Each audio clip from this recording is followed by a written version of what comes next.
Hello Aries, and welcome to your channeled message, where we will identify current energies at work in your life. And we will begin with some oracle cards.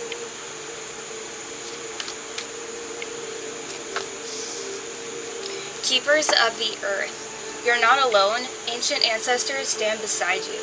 So in the middle of all of the energetic upgrades you're getting, in the middle of all the healing you're doing, the awakening, you're busy right now. You're doing a lot of work. So you're not alone in all of this. You have a lot of support around you. It's almost like the earth is cheering you on. The sky is cheering you on. So if you see a lot of, and it may not even be a lot, or you may not have noticed it yet, but if you see animals, if you see things crossing your path, that's just validation, confirmation for you that the keepers of the earth are surrounding you at this time with love, with their energy of stability, of security, of love, saying, we have you, Aries, don't worry, we're here for you, okay? We're supporting you. And in this picture here, you've got a lot of wild animals. Wow, I don't think I've ever noticed that before. So there are eagles here, there's wolves, panthers, elephants, underwater creatures like whales.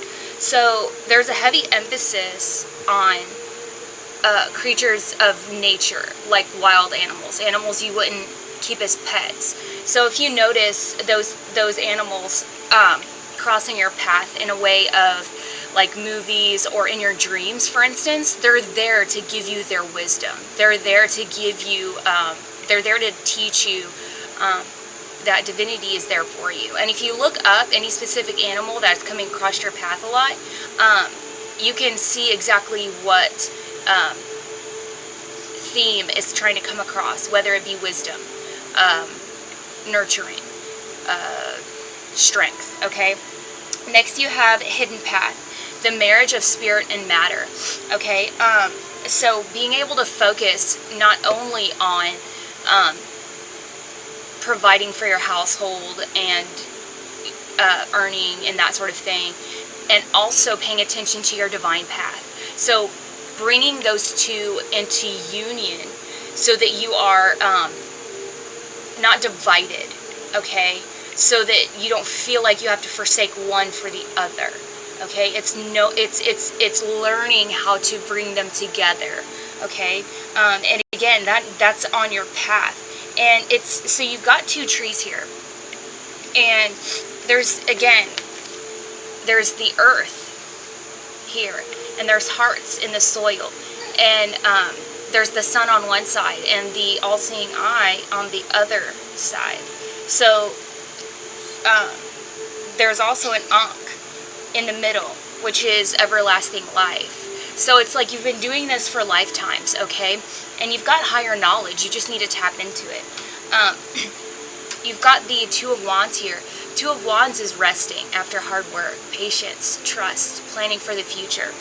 So you're learning all these skills, and in this marriage of spirit and matter, it's planning for the future, how you're going to have time for both of these things, how you're going to mesh, how they're going to mesh, work together so that you can be a more balanced individual, not more of one thing than the other.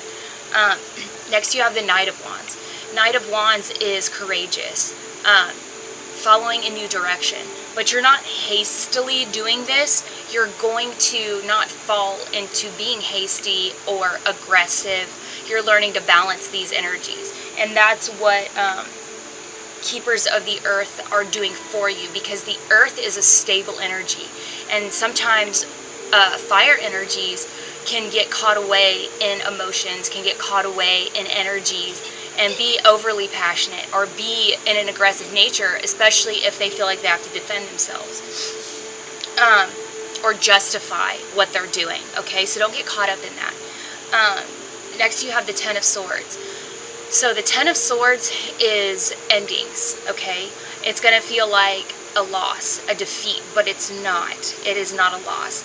It's gaining a new understanding, a fresh perspective on where to go from here, where your life is going, and it's going to feel fresh, okay?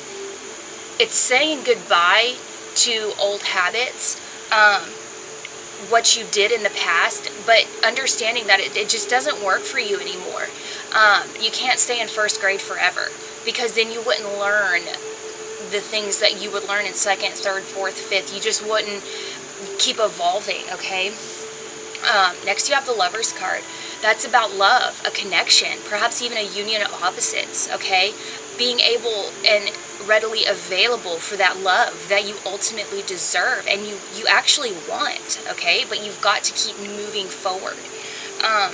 You've got the World card here, and that's just confirmation of integration, fulfillment, achievement, completing that cycle so that you can make yourself available for all of the good things coming your way. And the World card is an ending of a cycle, but you can't have a beginning without an ending, okay? So that's rewards for completing that cycle. Having a sense of achievement, okay, and success. Advancement. A strong energy is propelling you forward. Follow the stirrings of your heart. So this could have to do with love, okay, a relationship. And that person is just not ready to continue on your journey with you. That romance, it played its purpose in your life, and maybe it's just ready for you to let it go with love. Not that that person or romance won't show up again when that person is ready to also evolve, okay? And maybe they're just not ready yet, okay? And we can't expect people to be on our rate of advancement, our rate of awakening, our rate of integration, okay? Not everyone is meant for advanced classes. Not everyone is meant for college prep classes. Some people are just on plan, okay? And there's nothing wrong with that, but don't hold yourself back for other people, because you will end up getting hurt. Alright, so that's what I have for you today, Aries. I hope it resonated, and I'll see you next time.